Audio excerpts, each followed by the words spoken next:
अस्सलामुअलैकुम वरहमतुल्लाहि वबरकातुहू। मोहतरम नाज़रीन, आज 3 जुलाई 2022 बरोज़ एतवार की बड़ी अहम ख़बर आपसे शेयर कर रहे हैं। जी हाँ नाज़रीन किराम, आपको बतला दें कि बीजेपी के सीनियर लीडर और मरकज़ी वज़ीर दाखिला अमित शाह ने हैदराबाद में पार्टी की कौमी एग्जीक्यूटिव मीटिंग के दौरान कहा कि अगले 30 से 40 साल तक बीजेपी का दौर जारी रहेगा और इस दौरान हिंदुस्तान विश्व गुरु बन जाएगा। अमित शाह ने कहा कि ख़ानदान परस्ती, ज़ात परस्ती और खुशामद इस मुल्क की सियासत के लिए एक बहुत बड़ी लानत है जो मुल्क के मसाइब का बाइस है।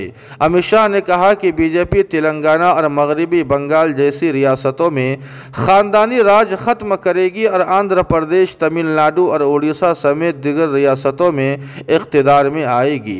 बीजेपी 2014 से मरकज़ में बरसरे इक़्तिदार है लेकिन इन रियासतों में इक़्तिदार से बाहर है। अमित शाह ने सुप्रीम कोर्ट के हाल ही में सुनाए गए उस फैसले को तारीख़ी करार दिया है जिसमें आजहानी रुकन पार्लियामेंट एहसान जाफरी की अहलिया ज़किया जाफरी की अर्ज़ी को खारिज किया गया था।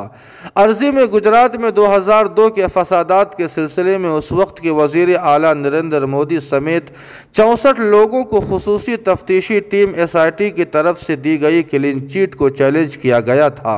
अमित शाह ने कहा कि मोदी ने फसादात में अपने मुबैना किरदार पर SIT तहकीकात का सामना किया और आइन में अपना एतमाद बरकरार रखा।